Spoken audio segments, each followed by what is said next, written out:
Secretary, but your form on getting money from the Chancellor now is somewhat legendary, so we're expecting you to do a good job in increasing resources in the Foreign Office. What specifically do you intend to do to promote? Because of course the Foreign Office now has, we've got DEXU, we've got DFID, and we've got DIT. What do you specifically think you should be doing to work more collaboratively with those departments? Well, we actually have very good relations with all those departments. Liam Fox works on my floor in the Foreign Office. I have pretty much weekly meetings with Penny Mordaunt. And I do think that where we are right now, at this incredibly critical moment with Brexit just a matter of months away, there are 3 Secretaries of State's worth of work in terms of the things that have to be done. But I know that Mr. Seeley is planning to do a paper looking at all these structures. We will have to rethink them going forward. DEXU was always planned as a temporary department just to see us through the process of EU exit. And one of the things that I've sought to do is to try to coordinate the work of our European posts, who are very important now but will become even more important when we leave the EU. And I think the FCO's role, in a way, is to be the conductor of the orchestra, to make sure that we have consistent policy in every aspect of what we do, that it's coordinated, that what we do in Africa is tightly coordinated with what DFID do, what we do on trade deals with the US or China or Australia is tightly coordinated with our diplomatic policy. And that's really where the effectiveness of our network is going to be very important. Can I just come in on that point, Foreign Secretary? I'll put an argument to you. I'm not sure you're necessarily going to agree, but I think it's an important one. The Russians, morality and ethics apart, play a bad hand very well because they try to integrate as much of their national tools of national power as possible. The French combine the FCO and DIT in a single entity. We have siloed out all the powers of the FCO. So DFID has Secretary of State separate, Defence separate, DIT separate, Brexit separate, Cabinet Office owns a bunch of relationships, and the Prime Minister owns a bunch of relationships. We are less than the sum of our parts. And the problem is that the FCO, you're saying you're trying to coordinate these things, but you're not necessarily the top dog because you have another 2 or 3 Secretary of States who are all competing with power and influence with you. And if you're saying now we need an integrated foreign policy, I completely agree. What I don't understand is how we've structured our overseas policies collectively to get that. Well, I will look at the paper that you publish, and I will reflect on that, and I think when I've been in the job for longer, I will be able to answer your question better. But just in terms of the way I see my role, I don't see it as narrowly being responsible for things that are in the Foreign Office silo. So to give you one example, I think the job of the Foreign Secretary is to maximise British influence in the pursuit of British interests and British values all over the world. And that isn't just soft power, but it's also hard power. And the Ministry of Defence is incredibly important because, when we can back up our words with hard power, that immensely adds to their weight. So I think it is the job of a Foreign Secretary and the Foreign Office to make sure that all those different departments are acting exactly the way you want. But if you will give me a few months and also give me a chance to reflect on what you say in your report, I think we will then come to a view as to whether the current structures are the best ones. Foreign Secretary, you were referred to bringing all the different parts together. All around the world we've got diplomatic posts where there are people there who have come from many different government departments. And in an ideal world, they should all be reporting to the ambassador or the High Commissioner. We know from historical precedent, and I've been in this place long enough to remember the Pergau Dam scandal, which the Foreign Affairs Committee questioned the former High Commissioner in Kuala Lumpur, who was then recalled and never went back because of a breakdown of communication between the Ministry of Defence, who were running something there, and the FCO. How can we ensure that things like that don't happen again, particularly in an even more fragmented world than we have now? Well, I defer to your incredibly long experience on this committee, going back to the Pergo Dam. It must admit that was one thing I didn't brief myself up on before this afternoon's meeting. But I would say that just on the basis of my 3.5 months in the job, that I am relatively confident that we get that sort of thing right when it comes to the interface between the FCO and the Ministry of Defence, because we now have the National Security Council, which was set up in 2010. And so there is a regular weekly meeting in which all the issues where there's a defence interest, a foreign policy interest, a trade interest, they all come together. If you ask me where I'm less happy that kind of integration happens, it is the interface between development policy and diplomatic policy, and in particular our policy in Africa, where I feel very frustrated when I meet African leaders who talk about the incredible growth of Chinese influence when we are the third biggest aid donor in the world, and seem to get relatively little credit for that. And so I think, that's an area that I've had very good and productive discussions with Penny Mordaunt about that, but that's an area where I would like to see our interests better aligned. Go on, Bob. Just a quick follow-up. Just in your opinion, how does the National Security Council and the FCO interact? You said you've got a weekly meeting. Are you beholden to the National Security Council, or is the role of the National Security Council to try to just make sure that departments are integrating as much as possible? Well, the National Security Council is chaired by the Prime Minister, so it has authority over all of us. But what happens with the National Security Council, I think it's actually, obviously the contents of the meeting are highly confidential, but I think if any of you were to be a fly on the wall, you would actually be very impressed, because what we would typically get is an expert paper with a huge amount of thought that's gone into it. I think the politicians and officials interact on a completely equal basis, and we have very in-depth discussion about what the national interest is in different situations, and then we come up with a consistent policy that we all follow. But this is generally on, excuse my ignorance, this is generally on operational matters rather than just a strategic overview. So you're very focused on events and somewhat reactive as a result? I think that I have heard that criticism levelled at NSCs before, but I have to say that the NSCs that I've been to, we have also had very good strategic discussions, and I know that just looking at the schedule coming ahead, we are going to carry on having strategic discussions. I think it's very important that we do take a strategic view, because frankly everything is changing so much in the world that I think we have to know, which direction to set our compass. Andrew, you wanted to come in? It's a very interesting point you just made regarding, you said you were not that content with diplomacy and development policies being aligned. DFID has grown and grown and grown in terms of its budget. Of course, it's protected, it's ring-fenced 0.7. The FCO, of course, has been depleted over many decades. We've seen a reduction in money spent on our diplomatic network around the world. Do you not think it's time to review this whole situation and perhaps integrate development back into the FCO, which is what we used to do and which seems to have taken a life of its own, if I may put it like that, I think at the expense of our own diplomatic outreach?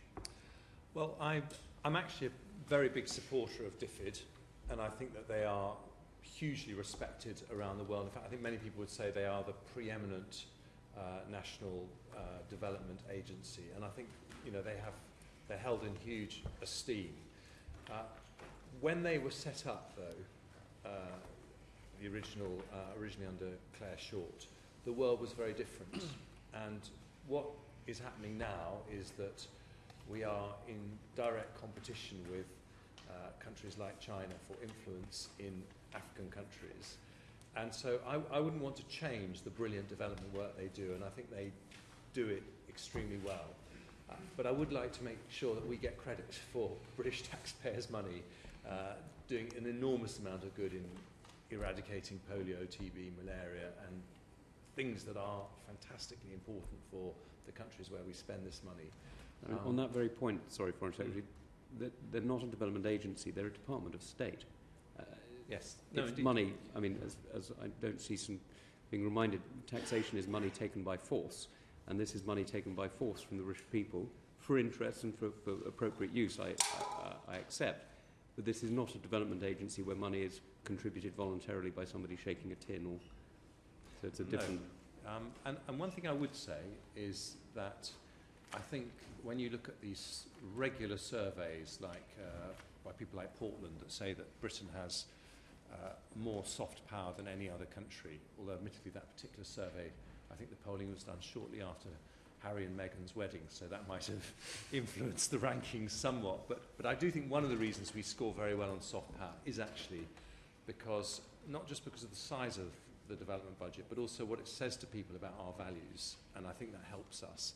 But I would like to make sure from a taxpayer's point of view and from a diplomacy point of view that we get sufficient credit in the countries where we spend that money. Do you have an opinion yet, or will you have an opinion in future on whether we should be spending 0.7% according to our definition of aid, or the OSCE's quite limited, quite confused, sometimes quite contrary definitions of aid? Because, for example, we can't cover all the peacekeeping operations under the aid budget, and likewise we can't have the BBC World Service funded by an aid budget, although both arguably, one is the backstop of aid, because without stability you can't have aid delivered, and at the more advanced levels of nation building, identity building, you need a free media, and the BBC arguably is the world's free representative of a free and decent media. I have a great deal of sympathy for those arguments. I'm quite nervous about answering that question with a former International Development Secretary on the committee. I basically support the Conservative manifesto at the last election, which committed us to I have to, don't I? But I do. It makes it almost unique in reality. Party. I do support it in reality because, if I remember rightly, and Mr. Patel will correct me, we said that we wanted to change the way that international definition was created, and we would seek to do that to make sure that we can spend it more flexibly in precisely the way that you recommend.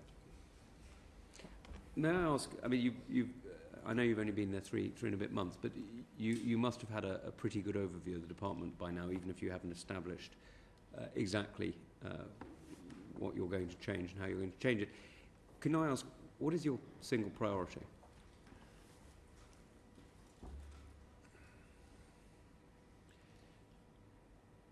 We cannot underestimate the significance of this moment in our history. And the reason for that is because there are two things that are coming together at exactly the same moment. One of them is Brexit, and the other is the fact that the world order dramatically changing from certainly from the post-1945 settlement, but most specifically from the post-1989 settlement. So we have had a period with one superpower, and we're moving now decisively to a period with two. And so the role of a country like Britain in that situation is absolutely decisive. I think we can play an extremely important role, and I want us to be very clear-sighted about it. And so what is my priority? My priority is to make sure that we have a credible plan for the changes that the world is going to see ahead. And by credible, I mean one that doesn't overstate our influence. We're not a superpower, but we are one of we're top of the list of other countries in terms of the power and exercise we have. So I don't want us to overestimate our strength, but I don't want us to underestimate it either. And I want us to be ready, because I think this is a period, the next 20, 30 years. By 2030, the largest economy in the world will not be a democracy, and we will be having to make the argument for democratic values in a much more assertive way, and I want us to be ready for that moment. Given that, how do you see the work that you're doing, or rather that you're doing on our behalf, in terms of bolstering the international institutions of which we are members?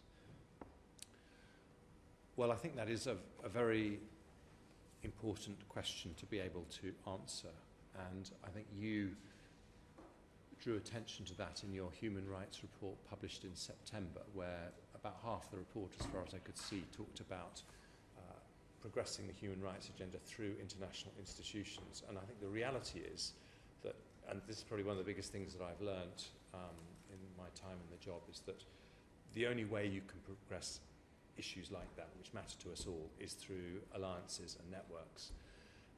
And we are very lucky to have some of the best networks of any country in the world through dint of history and various other reasons. But the international institutions that we depend on to do that, many of them are badly in need of reform.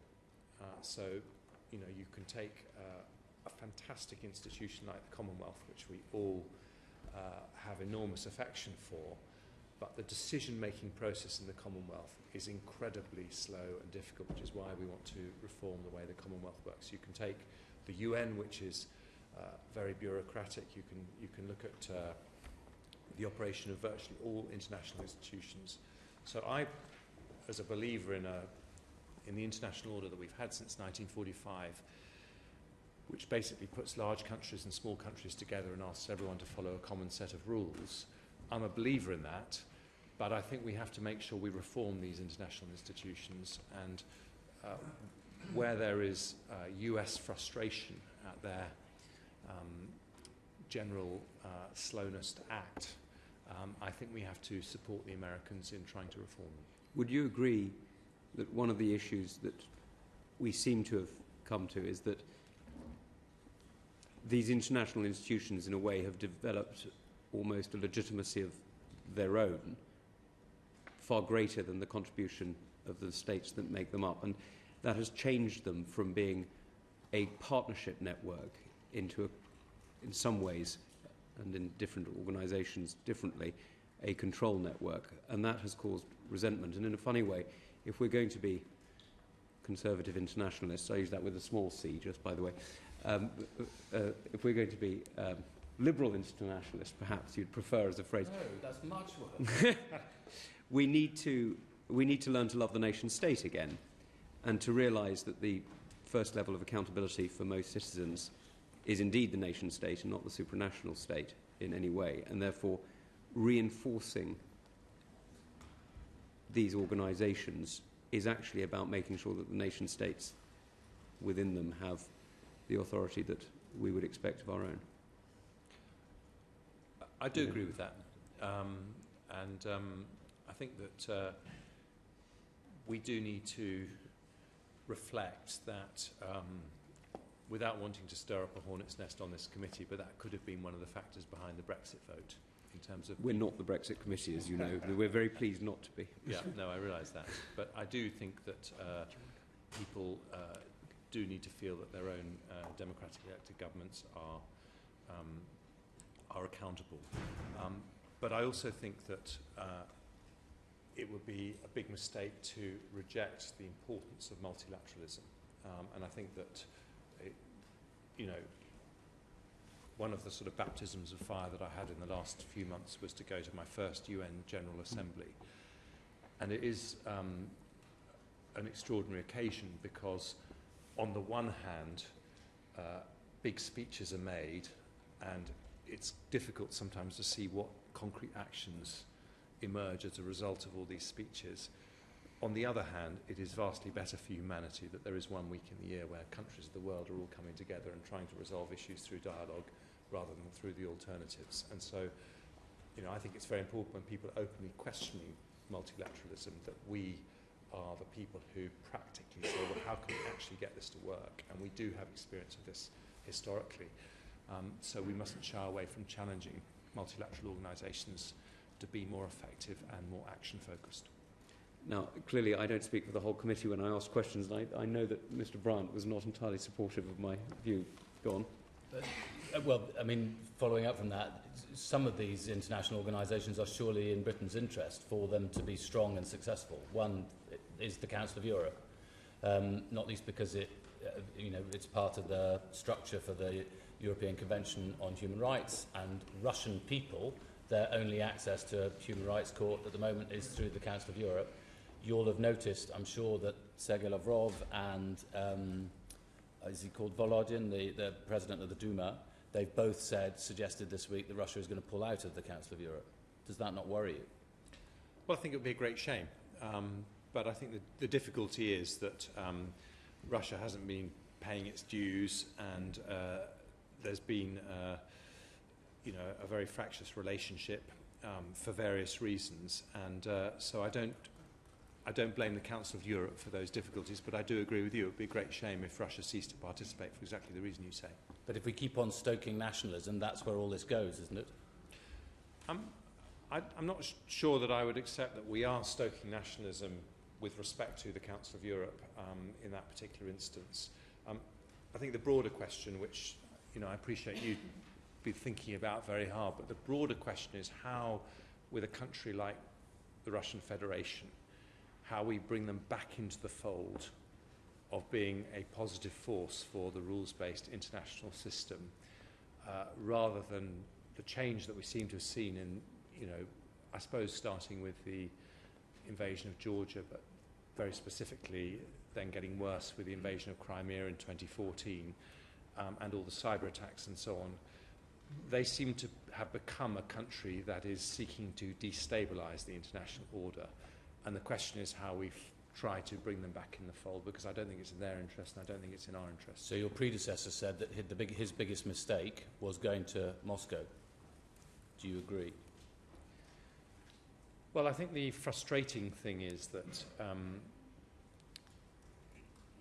there doesn't seem to be Russian willingness to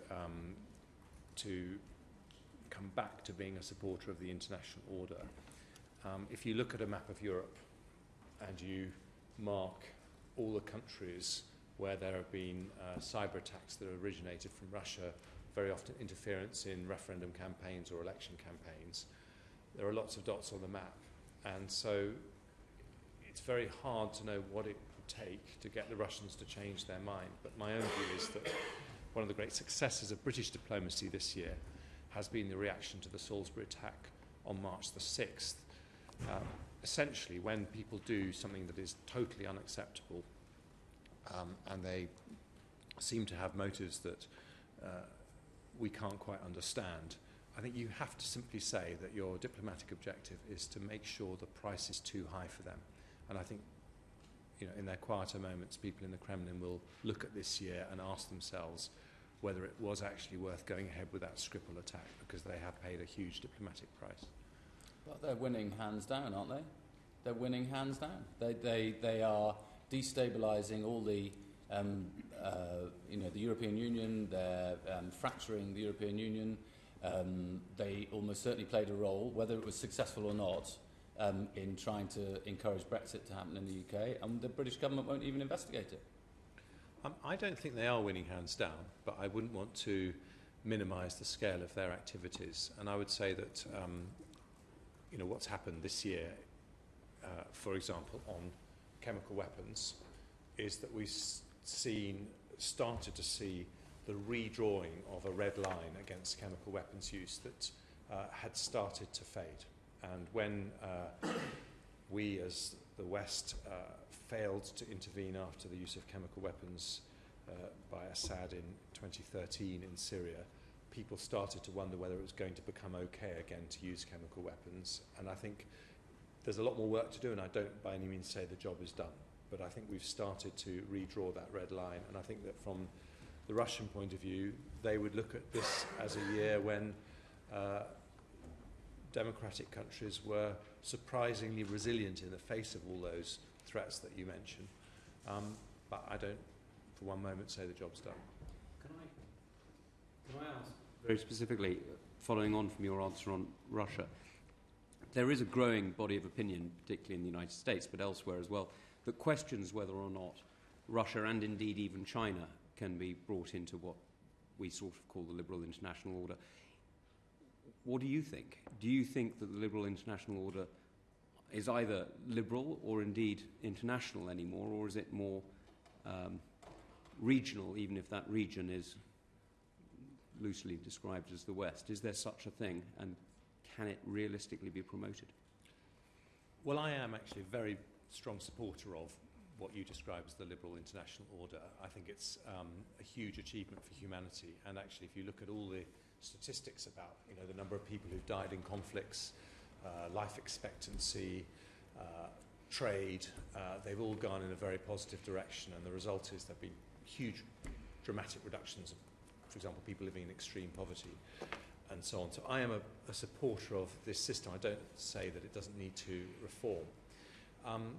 And I think at the moment, Russia appears to be pursuing a policy where it just wants to destabilise it wherever and whenever it can, and that's why we have to be resolute with people who share our values to say that we are not prepared to let that happen. I think China is more complex. I think that they do actually have a very big stake in that liberal international order because they want to expand their trade and they see the growing prosperity of China.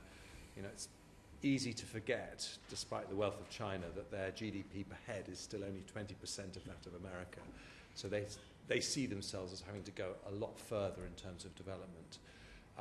But that's why I think it's very important to engage with China, because actually we need them to be supporters of that international order. So is China's rise benign when we see, for example, the direct challenges to the very clear international order of things like the law of the sea, where we've seen China violating and ignoring rules as set down, decisions as set down by the international rules-based organisation, in this case the United Nations, and when we see the aggression with which intellectual property is pursued by some in China, what do you see? Do you see a benign rise, or do you see a partner? I think you could point to evidence in both camps, and I think that that's why I think it's a very important moment, and that's why it's important to engage with China, but not just by engaging. I don't just mean talk with China. I think we have to have, serious discussions with China to try to understand what sort of international order they want. But just to go back to your earlier question, if I may, Mr. Chair, I think one of the features of the international order since 1945 is that for the first time the world has had an order which has actually been based on values, not just on big countries having their interests in their own backyards and keeping out of other big countries' backyards. There's been a set of values that have underlined the international order. And I think the question going forward, as we move to a new order, is whether we go back to this kind of Westphalian model where you just have big powers who have their spheres of interest and keep out of the way of other big powers, or whether we sustain a system that is based on some fundamental values that we all share. And I, for one, think it would be, a terrible tragedy if we move to a values-free international order. I have to say I agree with you entirely, and I think that China's interests are very much in the rules-based system, and its ability to resource its population without rules would be very severely endangered. And so I'd be interested to hear what we are doing to help adapt the rules that were, let's be honest, written in the post-war world when China's voice was, first of all, much more quiet, and secondly, its economy was much smaller. What are we doing to ensure that China has its legitimate right to have a voice in these rules? Well, we have supported institutional reform in all the big institutions that China's a part of, and we support giving China a stronger voice to reflect its growing influence and power. But we also want China to do the same when it comes to the WTO, to recognise that some of the deal that it got with the WTO was based on China being a much poorer country, and we need America to be part of the WTO as well. So there needs to be pragmatism in both directions. Just as a side question, perhaps. You're aware that the constitution of the IMF says that it's to be headquartered in the world's largest economy. Are we looking for a new site in Beijing? Well, I think this is a very interesting point that you've raised with me before, but I haven't had a chance to get advice from my excellent officials. Nicely done. Pretty, you want to come in? Sorry. Apologies for my lateness. Foreign Secretary, speaking of the international rules-based world order and also the role of multilateral organisations, we have a great play in this country and we major significantly on bilateral relations. But when we see and are seeing such a significant power shift in the world, not just in terms of democratic institutions or undemocratically accountable organisations and countries, how do you feel that we will achieve long-term reform of some of the multilateral organisations? We've already touched on them, whether it's the UN, IMF, World Bank, where there is such a disproportionate shift. Yes, we welcome China, obviously, in some of these big debates and big organisations. Where do you think we can leverage our foreign policy levers much more to actually drive the type of change that you feel we need to see to support that wider liberal approach in terms of rules-based order and the international rules-based order? Well, I think, it's going to be challenging because these are often very unwieldy institutions. And there are things that we haven't got right, and this may be something you're planning to come on to later, but I would say that our relationship with India, which I know you have a great interest in, is one where I don't feel we have got near to our full potential. If you think about our position, we have, the two largest democracies in the world, India and the United States, and we spend a huge amount of time thinking about our relationship with the United States, and yet India is, in a way, an even more extraordinary democratic success story. But the only thing I would say to the pessimists is I don't think there are any other countries that are in anything like a stronger position as we are in terms of reinvigorating those alliances, because we have so many historic links, we have so many friendships, we have our geographical proximity to Europe.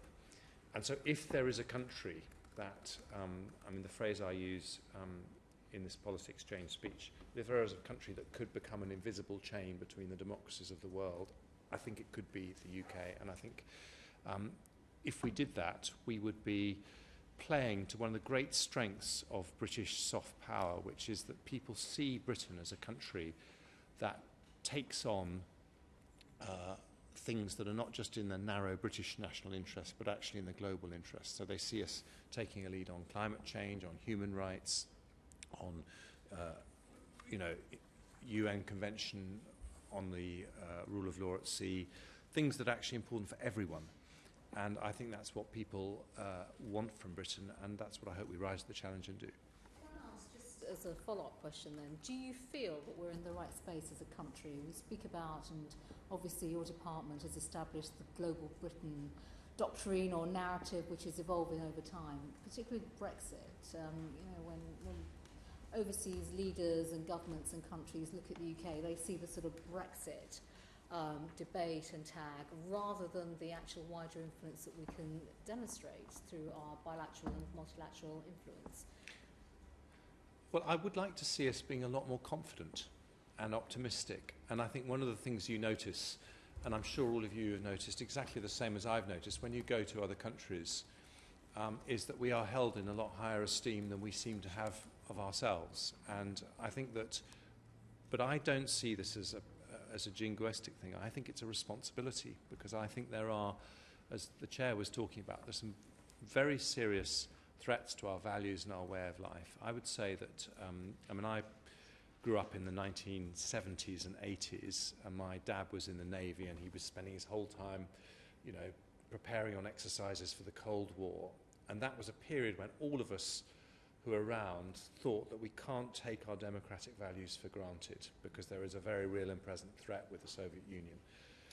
I think we are moving into a period where we must once again say that we can't take our way of life for granted, and I think Britain has a really big responsibility, a big role that we need to play. Thank you, Chair. Could I ask the Foreign Secretary how you're planning to raise the profile of human rights in the FCO? You can, but in some ways I have been very pleasantly surprised to see how much work the FCO is doing on human rights. And I think that you can point to some really significant campaigns. The Prevention of Sexual Violence initiative that William Hague started, which this year we saw Dr. Mukwege getting the Nobel Peace Prize. I was privileged to meet him in the DRC about 10 years ago, but that's been incredibly important. The Modern Slavery campaign, which after our resolution in 2017, we got over 80 countries to sign up to the 12 Years of Girls' Education campaign launched by my predecessor, which is also starting to gather a lot of momentum. And because I want to continue that, I've announced today that we are going to next year have a big campaign on media freedom. Now, it's not the easiest of things for politicians to charge to the defence of journalists, but I do actually think that this is something we have got to start thinking about much more actively, and obviously the Khashoggi case is something that has partly prompted that, but when you look at the fact that in 2017 I think 65 journalists were killed across the world and 326 I think were imprisoned, this is a very serious... Close allies. Well, indeed, and I think the thing about human rights, to answer your question very directly, is that what I've learned, I mean, I've raised human rights issues in China, Burma, with the Iranian foreign minister, with the Saudi foreign minister. I've raised them with Russia. But what you realise is you have to do it in different ways with different people. When it's an ally, you have much stronger private channels. With other people, you might do it publicly, but the key question is whether you actually raise it or not, and whether you're prepared to have those awkward conversations. And I would say, I mean, I was actually very encouraged to read in your report on human rights that someone you spoke to said that they didn't think there was any country that was doing more for human rights. And I think we absolutely need to continue that. I mean, you just mentioned Russia. So could I ask what role you think the Magnitsky powers can play in this, and what more can Britain do to target people guilty of corruption and gross human rights abuses, particularly in Russia? And in this context, we recently held a session in Southampton, and one of the members of the public there asked us if we would ask you This is sounding like PMQs. what more we could do to strengthen relations with Russia. And I think it is important to draw the distinction between taking tough and punitive action against Putin, who I think is a corrupt dictator, and the people around him who have enriched themselves massively by looting the Russian economy and impoverishing the ordinary people of Russia. So this isn't a sort of anti-Russian issue. I would see this as being on the side of the Russian people, taking action against a sort of government that is stealing from them. I totally agree with that, and I think the starting point has to be to remember the courage of people like Sergei Magnitsky, who was just a regular corporate lawyer who paid the most horrific price for his courage and for stepping up to the plate at an unexpected moment in his life. And you see people who are victims of the system all over Russia. Ukrainian film director Oleg Sentsov, people like that, incredibly brave individuals. We've never had to face any of the moral dilemmas those people face. We've been lucky enough to be born in a free country and to take that for granted. And so I think our starting point has to be humility and remembering how brave other people are. And I couldn't agree with you more. Our argument is not with the Russian people. It is with a regime that behaves in a totally unacceptable and sometimes murderous way.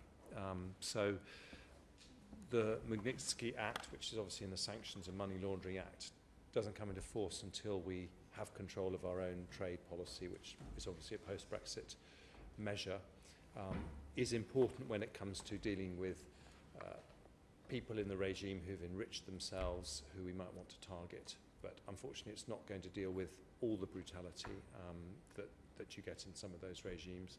And there are other things that we need to do. But I think we have discovered in recent years that this can be a pretty effective way at targeting some of the individuals who are associated with human rights violations. And incidentally, I support what President Macron said last week about the EU being prepared to impose sanctions against people who are responsible for human rights violations at the moment. The EU doesn't do that. We do it for chemical weapons. We've agreed to do it for cyber, but the Dutch, for example, are very keen to be able to target sanctions to the people responsible for the downing of MH17, and we would strongly support them in that. I mean, I'm not sure well, we've had other powers that we could have used more quickly and more extensively, such as, the unexplained wealth orders and so on, to target people guilty of corruption from Russia. And we've not, I don't think, been nearly as swift in acting on this as, for example, the States, who've got a published list, much more extensive action, it appears, than we've taken. So can we take from what you've said that you'll be pushing for quicker UK action? So I have to say that, in my discussions that I've had, which goes back a matter of months, I have never had any sense that, for example, the government was protecting the commercial interests of the City of London at the expense of doing the right thing when it comes to Russian human rights issues. I'm sure there's more we can do, and I would always want us to do everything we can. Can I just quickly come on to that? And there is an area of this which may not fall under your direct area of responsibility, but certainly has a very strong knock-on effect. And we've looked at this through our Moscow's Gold report. Organisations like Companies House, for example, which allow the registration of individuals with, frankly, laughable levels of checks, to the extent that some directors are named Mickey Mouse. Literally, I mean, it's extraordinary, the looseness with which some are able to use the organisations of our state to launder and channel money, which is then used to corrupt and undermine allies very often, and we know of incidents where it has delayed only a NATO exercise, but the very fact that it has done so is pretty extraordinary.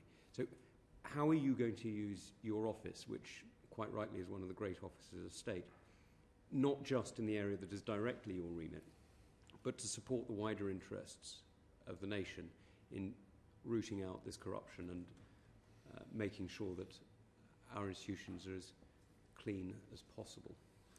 Well, I think it's a fair challenge, and I would say that we have made progress on that Companies House issue with our register of beneficial ownership and indeed the overseas territory. Works if the names are in the list are true. It doesn't work if... No, I accept that, and I'm very happy to take away that particular issue and just... But my understanding is that the point of a register of beneficial ownership is to try and deal with those kinds of issues, and obviously there's a role which Mr. Rossendale will know for the overseas territories in that respect. But, in terms of just very directly what can I do, well, right in my direct area of responsibility, last week I had a discussion with the Swiss foreign minister in Bern about working closely with Switzerland to make sure that if we stop people keeping their money in London, they can't just transfer it over to Switzerland. And actually, I was very encouraged to see the Swiss are in exactly the same place as us. They don't want Switzerland to become... and you're aware, of course, that rightly a lot of pressure is being put on the National Crime Agency and indeed on the Home Office to exercise the powers under things like the unexplained wealth orders. But for many of them, they can't exercise those powers unless our embassy network, our diplomatic network, has at least helped them to highlight which individuals they should start looking at. Can you assure us that our embassies will work incredibly closely with the security forces in the more general sense, so National Crime Agency and so on, working to protect the United Kingdom in a much broader sense than is sometimes seen? Yes, and I wouldn't want you to think that nothing has been happening. I mean, the figures I saw say that we've collected, I think, £1.4 billion from the Proceeds of Crime Act in the period since 2010. The Home Office has agreed to review the Tier 1 visas that were issued pre-2015, which could have been issued to a number of the individuals who we are concerned about. And I think there is a general feeling that we do not want to let people get away with this, and we are very sensitive to precisely the concerns. But you do see your role as the Foreign Secretary and in charge of the embassy network in extending the reach and interest of the United Kingdom as part of our defence? Yes, because of our early discussion about the liberal international order and upholding the values that we all believe. Bob, you wanted to come in? Oh, sorry. There is just on this point, there is a sense that the agencies weren't listened to enough, because the interest of the city was to not question too much where money was coming from, and I think that has now damaged our credibility. And I think as well, we've had stories in the Telegraph today, and the fact there was a piece in the Times not so long ago about numbers of members of the House of Lords from, doesn't matter which political parties they're from, seem to be doing the bidding of some fairly unsavoury characters, either oligarchs or Russians, or be the other figures. And there's some well-known names in the House of Lords that are sadly refusing or finding it very difficult to come and talk to us. How do you feel about all these people and the damage that they're doing to our democratic credibility? Well, without wanting to be remotely glib, I do think that demonstrates the importance of a free press and transparency, because the very fact that we're having this kind of discussion, I think sometimes we forget that there are actually many countries, many democracies where this kind of discussion doesn't even happen in the first place. And it's interesting, if you look at the Freedom House rankings, they say that of the 193 UN countries, there are 116 democracies, but only 88 countries they describe as fully free. So I think, we do have to recognise that transparency and openness is very important. And, it's a matter for the House authorities to make sure that conflicts of interest are dealt with, but I would strongly support making sure that no one is in practice ever able to use their position to further the interests of a foreign power.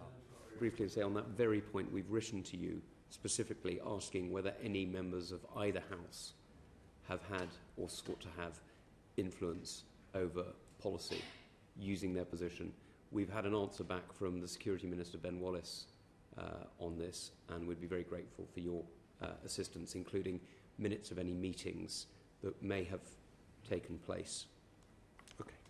Thank you. I applaud all the things that you've said, but I just want to take you to task a bit, because I think your analysis of the Sanctions and Anti-Money Laundering Act 2018 is wrong.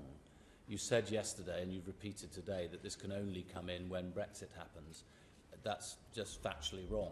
I mean, there's no reason why it can't come in now. We are fully able to introduce additional sanctions to those imposed by Europe. We did in 2011 in relation to Iran, for instance. There's no reason why we couldn't introduce this and make it effective now. So I just urge you to look back at that. But if you're right, let's say for sake of argument that you're right, when do you think you would be implementing the Magnitsky elements? Is that if there is a deal with a transition? Is it at the end of the transition? Well, my understanding, but on the basis of this question, I will take this away and go and look at it in more detail. But my understanding is that because trade policy is currently under the purview of the EU, we can't do economic sanctions until we've left the EU, and indeed if there's a transition period at the end of the transition period, because we still are subject to EU rules during that period. But I will, if I may, take that away and look at whether there are other things that we can do before that. We certainly have the ability to do other things, but it's just the trade sanctions element of it that my understanding is we couldn't do. But if we were then talking about, none of the things that we voted for last year, earlier this year, and for that matter in the previous Act the year before, really coming into effect for another 2.5 years, there'd be quite a deal of frustration, because now is the time when we'd like to see this being progressed. Well, let me say two things. If when I get the proper work done, it turns out there are lots of things we can do, no one would be more delighted than I am. But if it turns out that unfortunately I'm right on this, then we will exert maximum diplomatic effort in trying to get an EU consensus to do these things. And I would say that actually in the last 6 months, under both me and my predecessor, our record's been quite good in getting the EU to come round and support us when we need to. I completely agree with that, and I've heard other governments say that if it hadn't been for Theresa May in the room, there would have been, the EU would have been dropping its sanctions in relation to Russia. So all plaudits to the government for that. But my next question then is, so how are you going to do it when we've left? how are you going to secure these same policy outcomes that we want out of the European Union when we're no longer a member? Very important question. And I think that one of the things that we want to make sure we maintain post-Brexit is a close partnership with the EU on all these kinds of issues. So I think that at the moment what would happen is that typically I would have a discussion with EU colleagues, probably starting with the French and the Germans, and would say, I think we need to do these and that sanctions, and what do you think? And we would come up with a position. We would try to get a consensus amongst the 28. I'm not sure that will necessarily change after Brexit. In fact, I'll go as far as to say I hope it doesn't change, because whilst we will have the power to do our own thing post-Brexit, it will always be more powerful if we acted in concert with the EU and they were trying to do the same thing, and I think we would want to do that wherever we could. So one of the things that I'm very keen to make sure is that we continue a very cooperative, mutually supportive relationship with our friends in the EU, so that we can avoid divide and rule and make sure that we have much more diplomatic punch. Can I ask how we are going to be engaged and involved effectively in the room in Brussels or wherever? We've had previous exchanges with your predecessor and with officials about PESCO and about what the British government's position was. Will we still have an equivalent to UCREP sitting in Brussels to try to coordinate? Has that yet been worked out? If it has, could you tell us? Yes, I'm afraid we won't be in the room. That is, I'm afraid, the reality. Not even observing. But, we would be absolutely delighted to attend the Foreign Affairs Council in an advisory capacity or in a different capacity. So the last Foreign Affairs Council I went to, I met the Ukrainian foreign minister. So they do have people from outside the EU there, and I hope that we would be invited to take part in a different capacity. And I think that is very much in the EU's interest as well as our interest. And UCREP, we think it will continue to be the centre of EU expertise inside the FCO. There's about 150 people. We've been expanding it. We will continue to expand it. It's going to be extremely important that we maintain close relationship with the EU. Obviously, the role will be different. So we'll need more people dealing with Europe indefinitely if we're leaving the European Union. We will, and we have upgraded our diplomatic network. That's part of the Brexit dividend, is it? Well, it's part of the reality of Brexit, which is that because we'll spend more money dealing with things which we currently do by being inside the European Union. Sorry, we don't No, fight the Brexit. I'm just trying to pin down that given that the FCO has limited resources and that we were supposed to be having global Britain, we've already in previous sessions and in our previous reports commented on this, but you're saying that this will be long term, not just temporary. Without wishing to ruin a very pleasant party by getting into big debates about Brexit, I think the answer is that we gain, because we gain freedom of manoeuvre in a number of areas that we don't currently have it. But it also means that we need to increase our diplomatic efforts with the EU 27. So, for example, the FCO now has full ambassador-level representation in all 27 EU states, which we didn't have before. We've expanded our representation in UCREP. And this is going to be our big next-door neighbour, and we will, quite rightly put an enormous amount of effort into maintaining good relations. And in terms of resourcing, have the Prime Minister or the Chancellor said, yes, we understand that, but therefore you won't have to move resources from elsewhere in the FCO because of this? Well, I hope today's announcement will reassure you, because what we announced today was that we are expanding the number of overseas posts by 335, the number of UK posts in the FCO by 328. There's going to be nearly 1,000 extra people working for the FCO by 2020 across the world. So we are going to be expanding our presence in Europe, but we're also going to be expanding our presence outside Europe as well. We'll look at the small print. Perhaps you could write to us with the details. Be happy to do so. Sorry, just so I've received a note. Senior ambassadors in all EU member states, which is what we didn't have before. We already had ambassadors everywhere, but they will now be senior ambassadors, just to correct. They weren't senior. We'll accept that they've been upgraded. We're not going to go into commenting on. Yes, thank you. Who was Ian? You wanted to come in. Sorry, forgive me. Can I want to ask you some stuff about human rights, but can I just keep you on Brexit just for one more question or one more second? You seem to be giving the impression you want to take a much greater role in the Brexit process than perhaps your predecessor. Would I be right to think that, and how are you going to do that? Well, I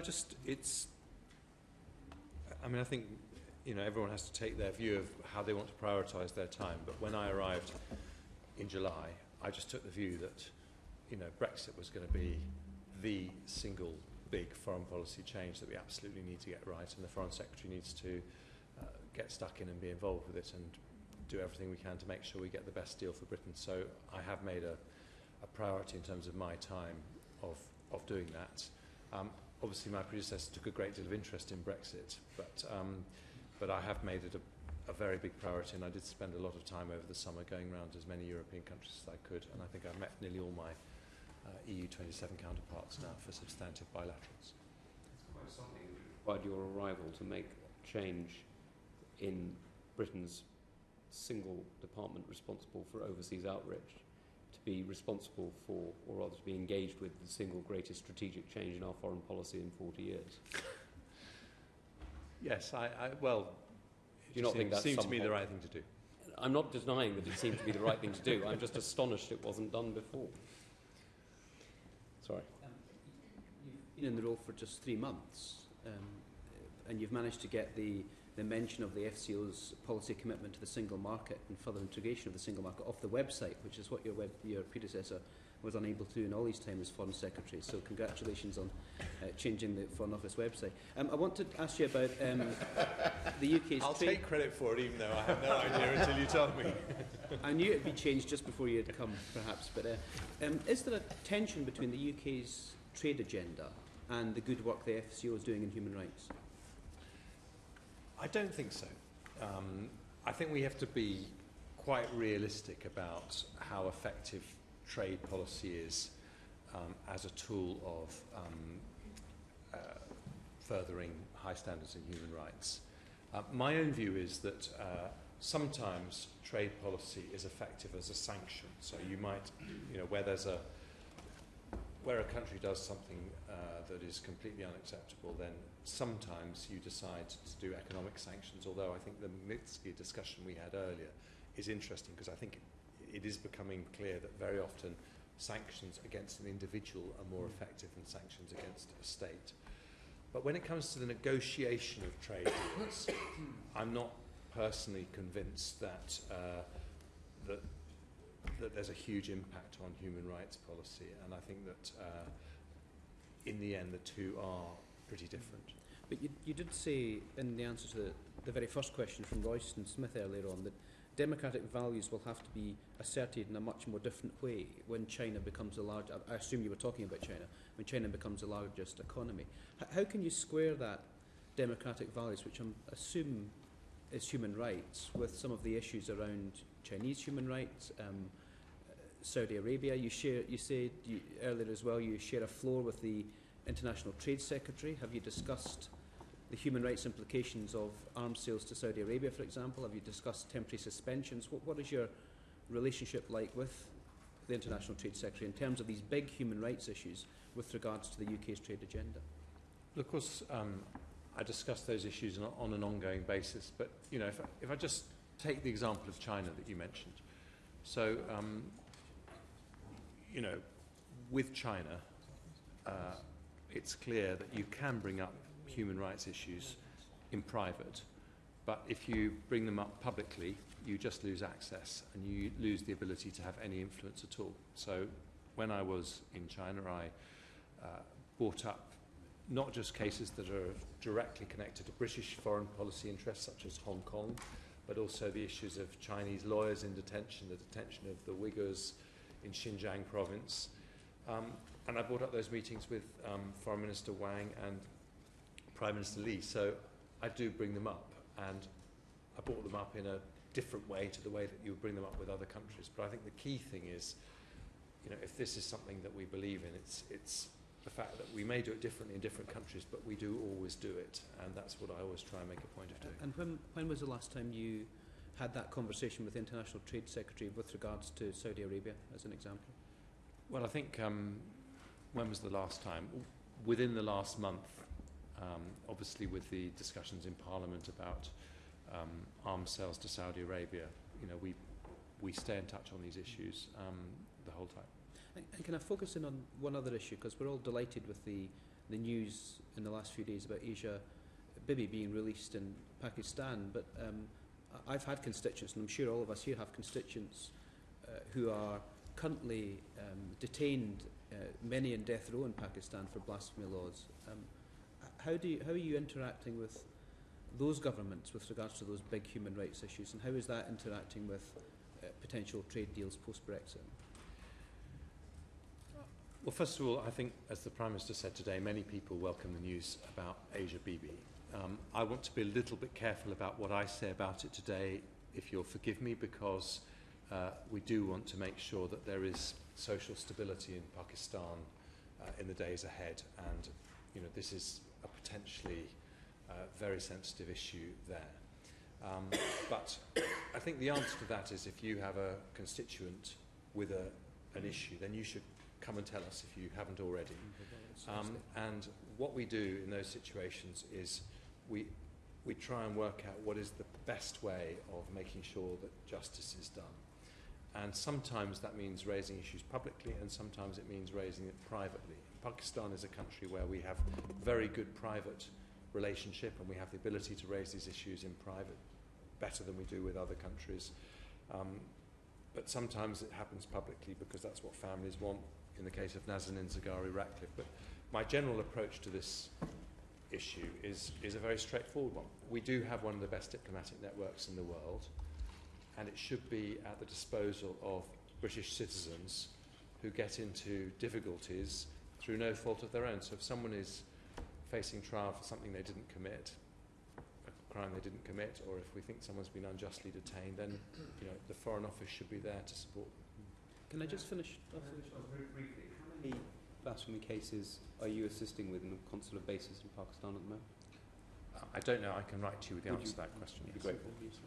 Just finally, I'm delighted to hear that you've read our committee's human rights report. You said that earlier on. It does say in our human rights report, as one of our recommendations, that we would like human rights to be one of the clauses in future trade agreements. Is that something you agree with? And how will you ensure, as Foreign Secretary and the upholder of human rights in the UK government, that will happen?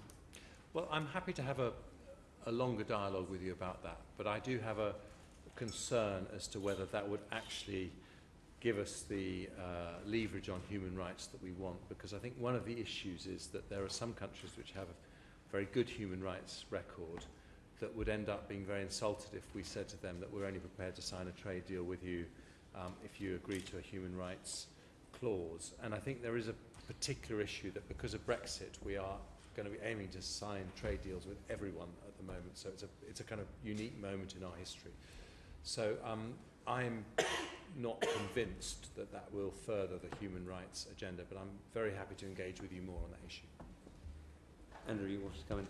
Just briefly, as Foreign Secretary, you're also effectively, though unelected, Foreign Secretary for the overseas territories. They don't vote for you, but you decide all their international policies and such like, and similarly for defence and other things. Isn't it time the overseas territories were stopped being treated as foreign, being in the Foreign Office, and were treated more like a domestic department? And similarly with the Crown dependencies, shouldn't it be that they should be treated differently because they are British and not foreign?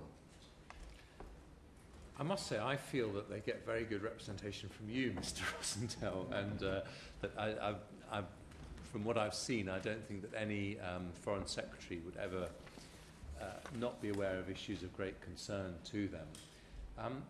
I'm very happy to look at any proposals that you have for changing our constitutional relationship. I mean, this is a time when, you know, we are thinking big thoughts about how things happen going forward, but I think we would only want to make any changes if it was with the consent of those overseas territories. And on the whole, I think we think that they are a great asset to Britain, and we hope that they think we're an asset to them. But the arrangements that we have are with consent, and we want that to continue. And the same with the Crown dependencies? Indeed. So do they figure in any sense in your global Britain strategy when you're promoting, I hope boldly and vigorously, all that Britain has to offer once we leave the EU and we're free to make our own way in the world again? Will the overseas territories and Crown dependencies be up there with every other part of the British family and also be consulted and involved and promoted in the same way? Absolutely. And I think just as we're looking at all our historic relationships in every corner of the globe, we're asking ourselves the question as to how we can reinvigorate them and how we can make the most of them with the new global role that we have. Okay, thank you very much. Mike? Yes, can I take you to our relations with Saudi Arabia? Clearly, I'm sure you'd agree that the UK-Saudi relationship has been and is a very important one for strategic, intelligence, economic security reasons. But clearly there are problems. It's just been announced by the Turkish prosecutor that Mr. Khashoggi was apparently strangled as soon as he went into the consulate in Istanbul. What's the position of the government now on that murder, and specifically what representations have we made or are we making to the Saudis about human rights in the light of that matter and others? Well, the Khashoggi murder is incredibly shocking, and I think I've spoken more openly and more strongly about it than any Western foreign minister that I'm aware of. And I made it very clear that if the press stories were true, and it appears increasingly likely that they are true, then what happened would be completely contrary to our values. So I spoke to Foreign Minister Al-Jabeer last on the 20th of October about our very, very real concerns. We're continuing to have regular contact with the Saudi authorities. I have also been up front with people that our response has to be considered for two reasons. Firstly, we do have a commercial relationship, and there are jobs in the UK and the northwest and the southwest that are at stake. So when it comes to the issue of arms sales, we have our procedures in place, put in place by Robin Cook, and I think we need to follow those procedures, and they are very straightforward. They say that we don't give licenses for the sale of weapons if there's a clear risk of a breach of international humanitarian law, and there's an independent process that advises me on whether that is the case. And if I was advised that that was the case, then that would be a very serious matter. But as things stand at the moment, I haven't been given that advice. So that's the first point. But I think the second issue of real concern here is the fact that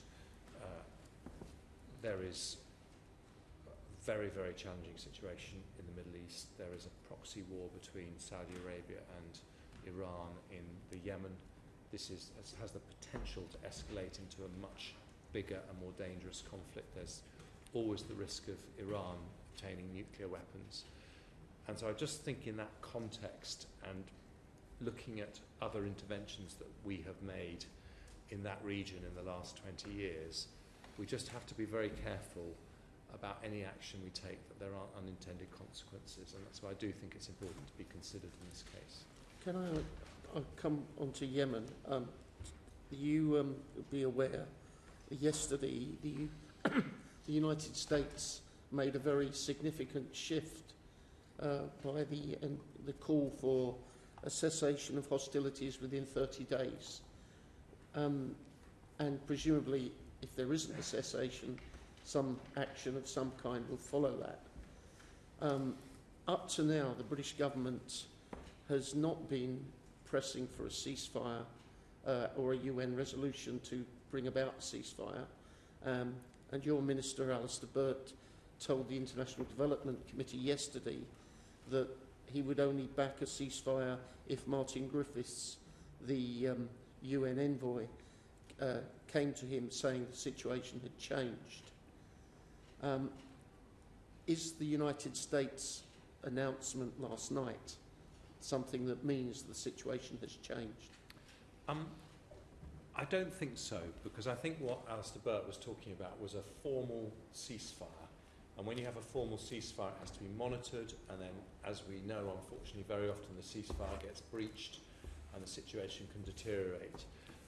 We are strongly supportive of what the United States said yesterday, which is a cessation of hostilities. It's not the same as a formal ceasefire, but in some ways it could be more effective than a ceasefire, because it's basically an agreement between the Saudi coalition and the Houthis that the Houthis will stop firing missiles into Saudi Arabia, and the Saudi authorities will stop any military attacks on civilian areas. And so it has the potential for being something that could open a humanitarian corridor up. So we very much hope that this will happen. We have been doing a lot of work on Yemen. I hosted an important meeting on Yemen at UNGA, and we want to give this initiative as fair a wind as we possibly can. I must declare I went to Saudi Arabia in April, and I've seen the effect of those missiles you've spoken of.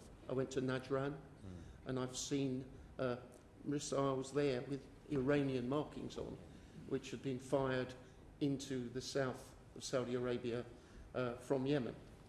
Not particularly accurate missiles, but they've hit schools and clinics and houses in a Saudi city. And I also was on an aircraft flying back into Riyadh Airport when a missile came in and exploded into Riyadh Airport at that time. So I'm conscious that it's not all one way, but clearly the Saudis are carrying out a massive air attack against the Houthis. And you've referred to possibilities of a cessation of hostilities, but Martin Griffiths has tried for weeks to get, or months, to get a cessation between the Houthis and the Saudis. That hasn't happened. We've also got this Southern Transitional Council in Aden and elsewhere in the south who are fighting with the UAE backing against Al-Qaeda and the other groups in that area, as well as against the Houthis. How can we get a ceasefire, given there are so many different components, without the international community starting to assert some real pressure? Well, I will in a minute just bring in my permanent secretary, who's actually Deputy Ambassador in Saudi Arabia, just to give a comment on that. But I met Martin Griffiths last night, and just to reassure you, he's not using the word ceasefire. This is the cessation of hostilities that he thinks is possible.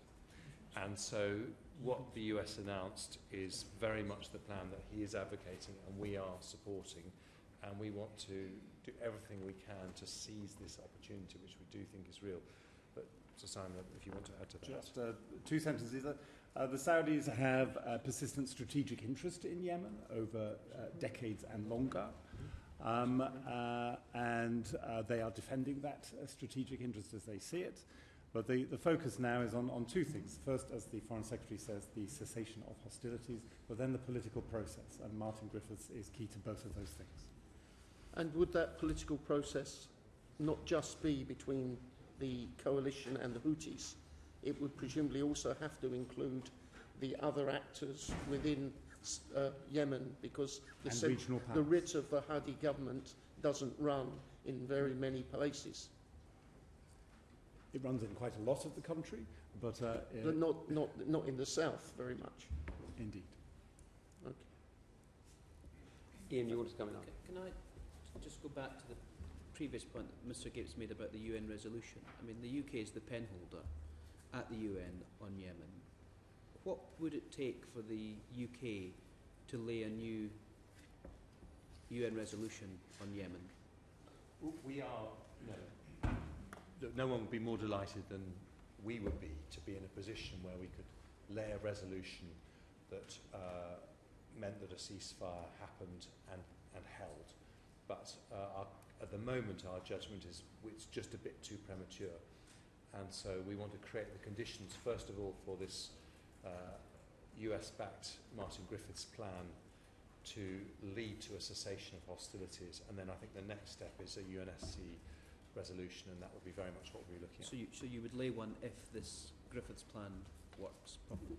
We think that the first thing is for this plan to stabilise the situation.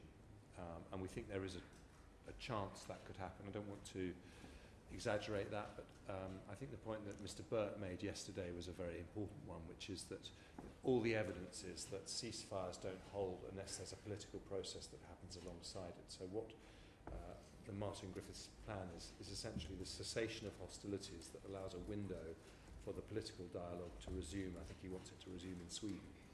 And then we might have the space to have a ceasefire backed by the UN. There's been a bit of speculation over the last 24 hours or so that the US's movement on Yemen recently has been as a result of the Khashoggi tragedy in the murder and trying to dilute the seriousness of that. Is there any truth to that? What would be your views on that speculation? I don't think it's in any way trying to dilute the seriousness of it. I think we think that the Khashoggi murder is an incredibly serious thing and as I said, completely contrary to our values. But any opportunity that we have to get movement, both on the Saudi coalition side, but also on the Houthi side, is something that we would want to exploit. Bob, you want to come in quickly? I was going to ask you actually just about global Britain, because I'm aware that... Sure, can we come back to that? Yep. Ian, do you want to... How long do you think the British government's been concerned about Saudi Arabian behaviour? And I don't know if you are aware, but I gather your predecessor has just declared that he visited, I think he's declared £14,000 worth of hospitality from the Saudis shortly after stepping down as Foreign Secretary. I mean, do you think that's sort of appropriate? Well, I wasn't aware of that. I think Mr Johnson will answer for himself. I think if we can... Okay. Yeah, sure. But how long do you think the government has had these? I think we've been very aware, and I'm sure that you as a committee are aware that as a country with global reach, we have relationships with all shapes and sizes of countries. And if we're going to have a positive role in the Middle East, as we aspire to, then we have to have partnerships with many different countries. And I don't think that we've ever been under any illusion that there are aspects of the Saudi system under this government and previous governments that we've never been remotely comfortable with, the guardianship system, women not being able to drive, capital punishment and so on. So, I mean, I think that has always been the case, but we've also been realistic that sometimes in the interest of peace and stability, it's important to have these partnerships. More immediately, perhaps, how long have you been concerned, how long has the Foreign Office been concerned about the actions that we've seen more recently? For example, the breaking up of the Gulf Cooperation Council, the prosecution of the war in Yemen, the support for various actors who, frankly, raise more questions than they give answers to in places like Syria and indeed other parts of the world? Well, I think we've looked at the new Saudi leadership, and frankly, there have been things that we have thoroughly approved of and things that have caused us great concern, and we've had some of both. And, you know, women being able to drive is a huge social reform, which I think all of us were incredibly encouraged by, and our hope was that this might be, you know, a very decisive step in a more liberal, open direction. But then there have been other things that have caused us great concern, and obviously the Khashoggi murder, when we finally find out the results of the investigation, will be something that will help us to create a more Is there really very much doubt? picture. Sorry? Is there really very much doubt? Well, I think, you know, we do have to, I mean, as we've had some more news on it today, and there is more news emerging, and I think what I said in the House still stands, that the way we decide ultimately to react to that will depend on, first of all, whether there is a credible Saudi, independent investigation so that the facts are clear, but also how Saudi Arabia reacts to those facts. I mean, you know, the extent to which we get due process for the people involved, and the extent to which they give us confidence that this cannot and will not happen again. And we're still in the very early stages of that process. Would you share my concern when your Saudi opposite number, Foreign Minister Jubair, described the reaction to Khashoggi's murder as, I think I'm pretty accurate in saying, fairly hysterical? Would you agree that this raises significant concerns that the Saudi government does not appear to be beginning to take this terribly seriously? Well, I don't agree with that. I agree with you, and I don't agree with that characterisation at all. I think, you know, if these stories are as they have been reported, it is nothing short of utterly and totally shocking. And you know, prior to dealing with, you know, the impact on the relationship with Saudi Arabia, and I've been very open that there will be an impact on the relationship with Saudi Arabia if these stories turn out to be true. I think it has brought into sharp focus that we cannot take for granted media freedom, and we intend to, as I mentioned earlier, run an international campaign. Next year we will be hosting a big conference in London on media freedom to try and make sure that we create an international consensus that prevents this kind of behaviour against journalists who may upset regimes in different parts of the world. Isn't there a horrific irony that this is happening in Turkey as well, which has one of the worst records on imprisoning journalists in the world? Well, you know, I think there are things that have happened in Turkey that are of great concern, and you know, we continue to monitor those. And you know, I think you should be holding me to account. I'm sure you will actually, but I think you should be holding me to account, if you know, for around whether we raise human rights issues without fear or favour with people who are our friends, as well as countries that we have a more adversarial relationship with. Can I just push you a little bit on Saudi just for a moment, and given that you have an expert sitting on your left, the change in the governance of Saudi Arabia is really quite striking. It's gone from a long way from a democracy, but at least a monarchy that had an inbuilt form of consultation within the family. Narrow, admittedly, but at least different poles of power and different abilities to consult and challenge. That is not, from what we see, the case today. We've gone from, in a way, a privy council to an autocracy. Would you see that? Would you recognise that description? And would you also recognise that the danger here is not just one for the United Kingdom or indeed the wider world, which, let's be frank, relies on Saudi energy to fuel our growth for the last many years, but is also a very fundamental risk for the Saudi regime and for the Saudi people too. Autocracies are fundamentally more vulnerable to turmoil and to sudden shifts than more consultative bodies. Democracy here. Well, strong and stable. You love that.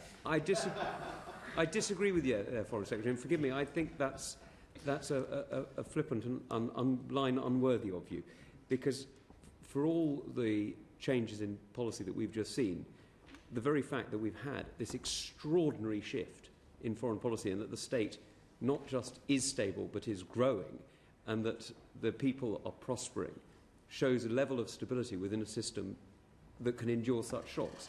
I think it would be almost impossible to imagine such a shift in an autocratic regime not having led to major civil unrest. I actually do retract my flippant comment, because I think you're absolutely right that for all their faults, democracies are inherently more stable, and that's why we're all supporters of them. But with respect to Saudi, I accept your characterisation of changes in the regime. The only thing I would say is that I think it's unlikely that outside pressure is ever ultimately going to change that. I think that this is a very proud country with a very long history, and I think it is in the end going to be, those kinds of internal changes are going to be a matter for the royal family. But that is not to say that as a strategic partner of Saudi Arabia, we don't have the right to insist on credible assurances that if these reports turn out to be true, that we can have some confidence that they cannot and will not be repeated. The United States administration has links to Mohammed bin Salman through Jared Kushner, so we're told. His Royal Highness the Prince of Wales has been a visitor on a number of occasions to the Kingdom of Saudi Arabia, and while I recognise, of course, you're right, Saudi Arabia is a long-standing independent state, indeed one of the first signatories of the United Nations Charter, is there not influence that members of our own royal family and friends more widely could carry that message to King Salman that what he is endangering is much more than himself and his son? Yes, and I think that's the point, really. Because we have that strategic relationship, because we have friendships on all sorts of levels with King Salman and other members of his family more widely, we have the opportunity to make those kind of representations, but I think we have to make them being realistic about the ability of any outsiders to influence internal structures in Saudi Arabia.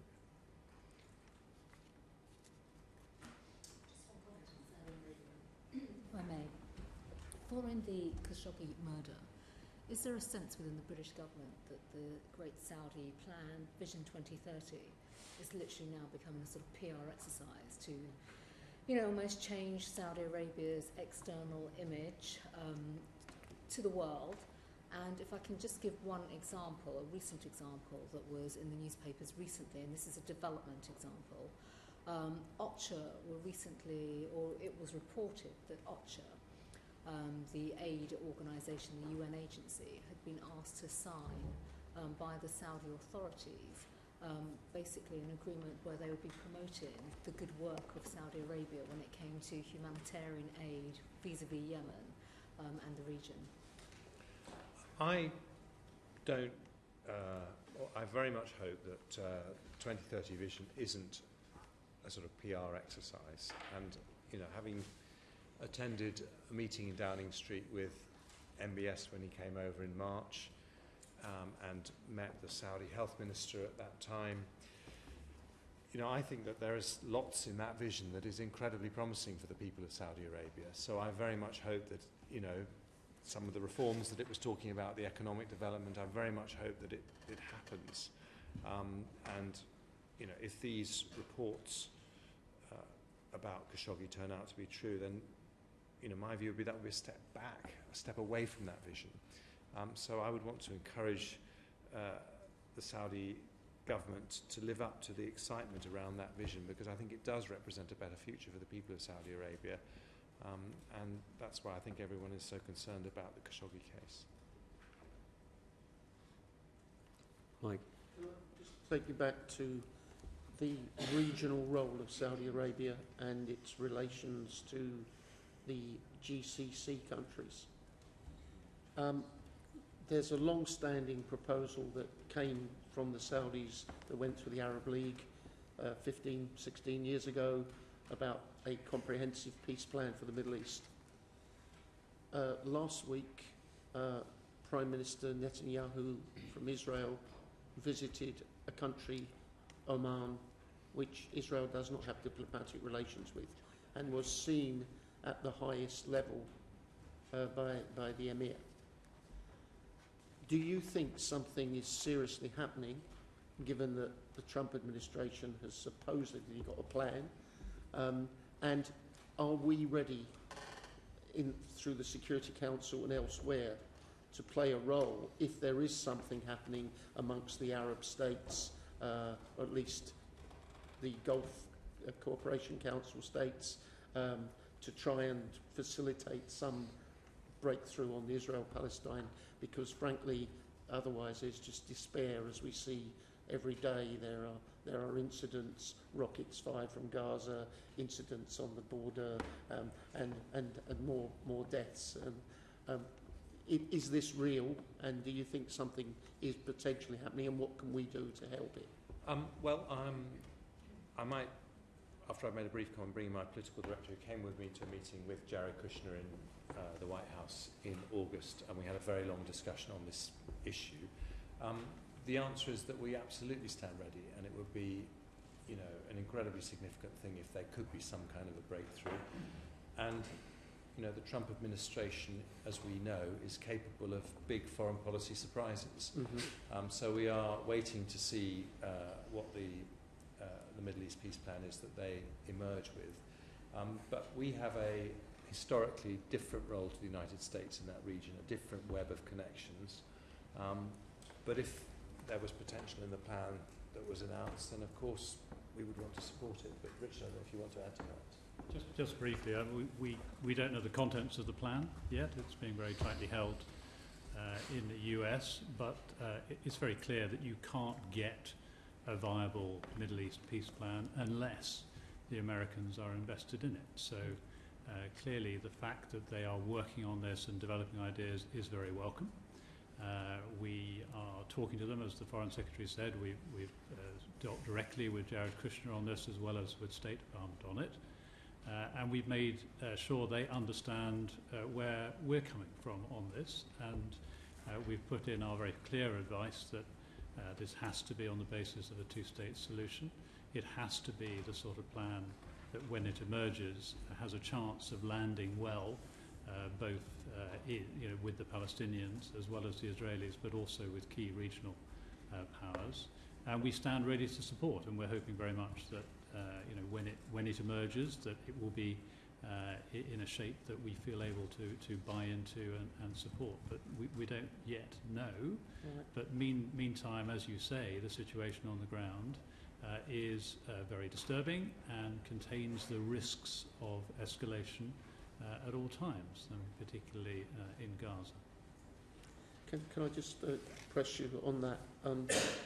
Clearly, the US has reduced its or withdrawn its funding from UNRWA, and it's done other things which are worrying to this process. How do you assess the reaction of the Palestinians will be to these proposals? I've seen some very negative remarks in the last few days, but do you think the Palestinian people will necessarily take the line that's coming from their unfortunate leaderships, let's put it that way, or will they actually be thinking, at last there's a potential for some real breakthrough here and some kind of solution which is in our interests? Well, I think obviously at the moment Palestinians are not particularly well disposed to any plan that could emerge from the US side, but I would always urge them to be open-minded, because I think the US does have the potential to deliver Israel into the bargain. And so, as Richard Moore just said, there won't be a successful outcome to this unless America is part of that plan. But I think we just have to wait and see the plan before we can make that judgment. Okay. Ian, you Can I just very briefly go back to Saudi Arabia, because people watching this, and indeed your own statement in the House and Alistair Burt's statements on this, would be quite right to conclude, I think, that the UK government have said business as usual with the Saudi Arabians. And I know that you don't want to comment on what may happen at the conclusion of any investigation, but on the balance of probability, Jamal Khashoggi died in the consul in Turkey, and we all could probably guess that that wasn't an accident. So at what point do we move off of business for usual and actually say that there's something's happened here that is completely and utterly abhorrent to our values and do something about it? Or is it the case that the UK government is so desperate for post-Brexit trade deals that human rights are so low down the agenda that we turn a blind eye? It's a perfectly fair challenge, but I don't accept it as a fair characterisation as to what I've said in the House and what British government policy is. I mean, we've been very clear that if these reports turn out to be true, they are against our values and it will have an impact on the relationship with Saudi Arabia, but we do need to wait and find out exactly what happened and then be considered in our judgment. But, you know, this is a very, very serious incident. And I think it is, you know, reflective of our values that we are taking this view about an incident that happened to one person because we think that every single life matters. And so we do need to see what happens. But, you know, we are very clear that, you know, the seriousness of what happened can't be minimised. As I understand it, the consolidated criteria that we use for selling arms to any country doesn't include a strict end use as the US criteria does. Would you press for that to happen in the consolidated criteria so we can either prove that the Saudi Arabians have been using British weapons illegally or otherwise, or disprove it? Because without having that end use aspect to the consolidated criteria, we will be going around in circles for years about whether or not we should suspend arms sales to countries like Saudi Arabia. Well, I'm not clear that we aren't able to take those factors into account now, because the judgment that has to be made, independently of me and any politician, the judgment has to be made is whether there is a clear risk of a breach of international humanitarian law. So any evidence about the use of weapons and what's happened would be taken into account by the people who make that judgment. And they are amongst the toughest controls of any country anywhere in the world. And you've heard me say in the House the long list of countries that we don't sell arms to. So I think they are quite strict, but I do think that having set up that process, and it was revised in 2014, but having set up that process, we should stick to that process, because the great strength of that process is that there is an independent judgment made as to whether there is that risk. So it isn't for a politician to decide on the basis of one act somewhere whether or not these contracts are acceptable. But I agree, our consolidated criteria is one of the strictest in the world, and we have signed the Arms Trade Treaty. But that doesn't mean to say that the Foreign Secretary of the UK shouldn't be pressing for our own criteria to be made stronger by including an end-use provision in the sale of arms to any country, let alone Saudi Arabia and otherwise. So, yes, they're strict, but we could make them stricter and better and much more transparent to stop this circular argument that we're having and have had for the last few years about the consolidated criteria and whether or not arms are being used illegally.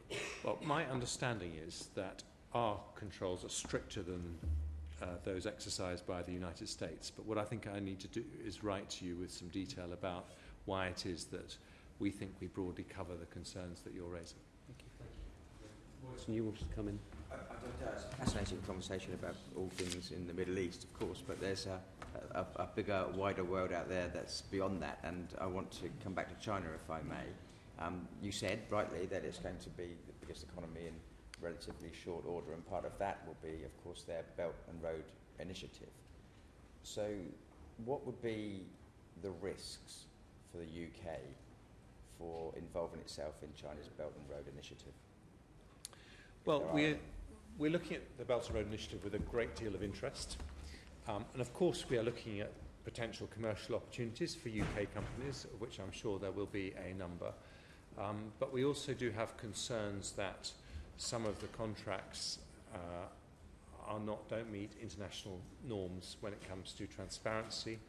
We're concerned about the debt trap risks for some of the less developed countries that are getting involved in the Belt and Road Initiative, notably Sri Lanka, which has had to give a 99-year lease on its main port to China because it wasn't able to pay back the cost of building the port. So we are looking at those risks as well, and I think we're being very clear-eyed about it. We don't want to turn down commercial opportunities, but at the same time we need to recognise that the Belt and Road Initiative probably for China goes beyond simply economic growth from the Chinese point of view. I think they see this as a very strategic foreign policy step, and I think we need to understand better how they intend to